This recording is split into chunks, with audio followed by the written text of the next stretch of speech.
You may be wondering why I'm recording this rather than simply adding an attachment. Well, there's a couple of problems.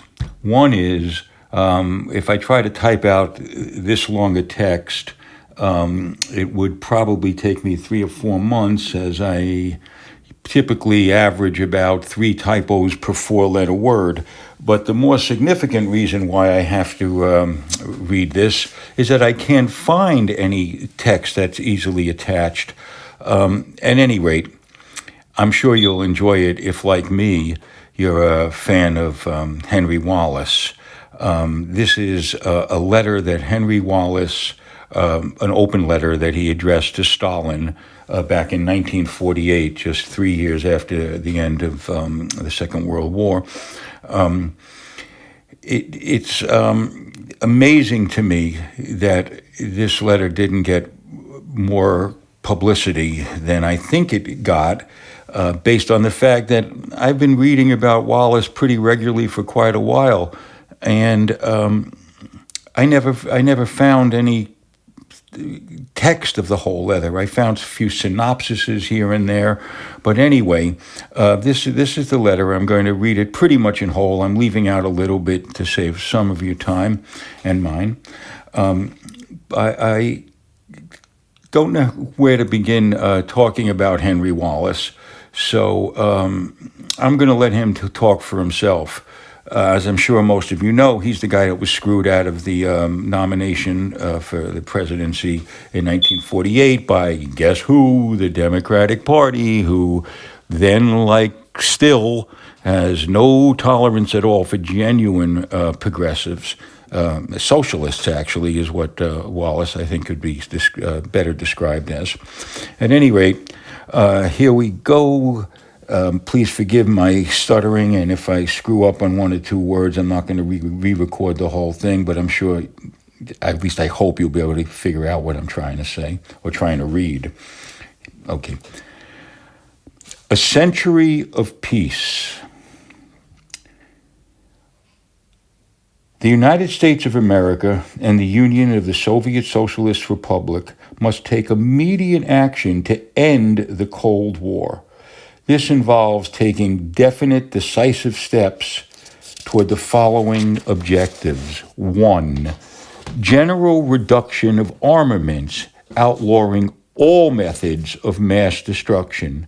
2, stopping the export of weapons by any nation to any other nation. 3, the resumption of unrestricted trade, except for goods related to war, between countries.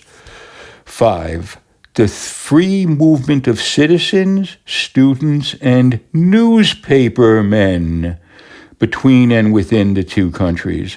The resumption of free exchange of scientific information and scientific material between the 2 nations.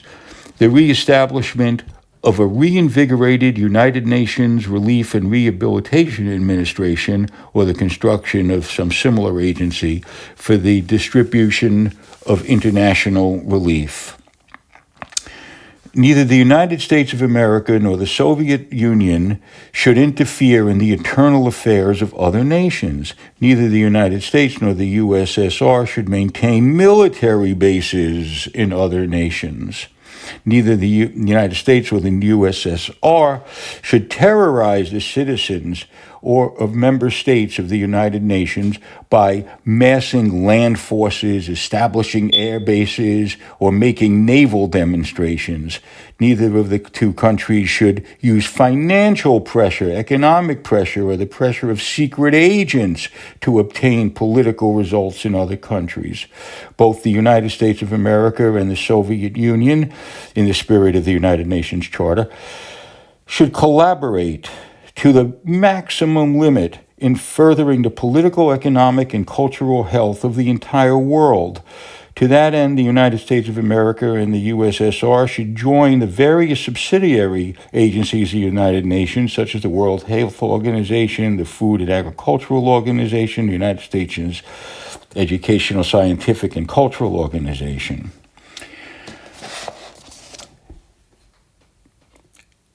Peace in the Far East. Neither the United States of America nor the USSR should send arms to China. Both the United States and the USSR should withdraw troops from both China and Korea. There should be set up as soon as possible a government for all of Korea. Both the United States of America and the USSR should adhere to the principle of equal rights for all nations in China with respect to the sovereignty of China and refrain from interference in the internal affairs of China.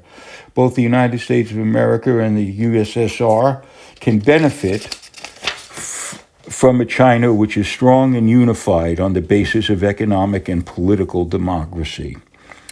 Veto and atomic energy control. The excessive use of the veto and the impasse with regard to certain phases of atomic energy control are the expression of lack of confidence between the two nations. They are symptoms, not causes. Both can be handled constructively once confidence is established in the major issues. The door should be promptly opened to the extraordinary benefits which atomic energy can bring to mankind at peace. Atomic energy for war is a crime and a curse. Atomic energy for peace can be science's greatest blessing. Assurance with regard to Russian and American intentions. Millions of citizens of the United States of America believe it is the settled purpose of Soviet Union leaders to conquer the world.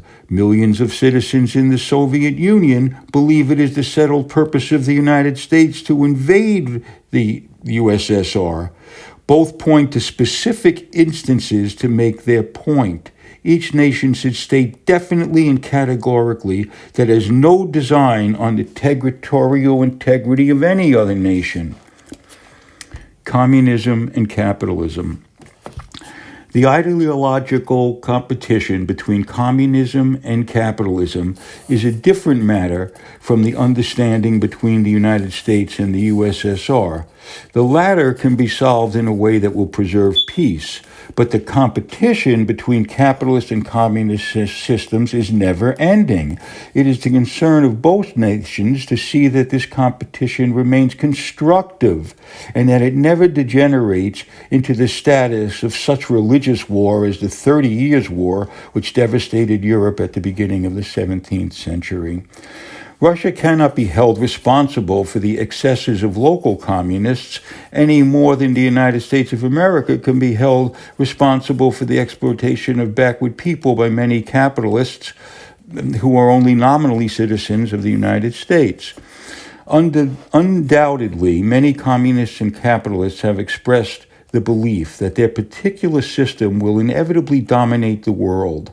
But that does not mean that the USSR and the United States must engage in perpetual conflict. The two nations can agree to a modus vivendi, sort of a truce, while the slow process of time determines the strong and weak points of the two economic systems, and the free people of the world today make day by day small choices which will eventually evolve on the basis of empiricism, systems which will be best adapted for the various individual countries. The century of peace must come. There is no misunderstanding or difficulty between the United States and the USSR which can be settled by force or fear, and there is no difference which cannot be settled by peaceful, hopeful negotiation. There is no American principle of public interest, and there is no USSR principle of public interest which would have to be sacrificed to end the Cold War and open up the century of peace which the century of the common man demands. Okay, there were a few things that I noted that I was tempted to interrupt my reading along the way. It's important to know that when he talks about the Cold War, he's talking about a Cold War that began just 3 years prior to this speech. The Cold War started in 1945 at the end of the war. This speech was 3 years later in 48. Well, we now have, what do we have? Let me do the quick arithmetic. 70 years of experience with this horrific Cold War, which is being constantly perpetuated and pushed ever more closely to transforming into a hot war, a radioactive war, okay? I wanted to mention when he talks about no bases around the world that, we have 780 bases in other countries. The United States does. Russia has 21, okay? When he talked about the Korean War, similar to the way he talked about the Cold War, he was trying to prevent the Korean War in 1950, 2 years before it began. Okay, just an amazing thing. What else did I want to note? I forget. Anyway, I hope that you found this interesting. You can look up things like he made reference to the project for what was it he said, the common man, the century of the common man. You could just Google that and listen to that one. As I said, this one you really can't Google. You won't find anything. Fucking country. Okay. Anyway, thank you very much for putting up with me. Sorry for all the stuttering. Adieu.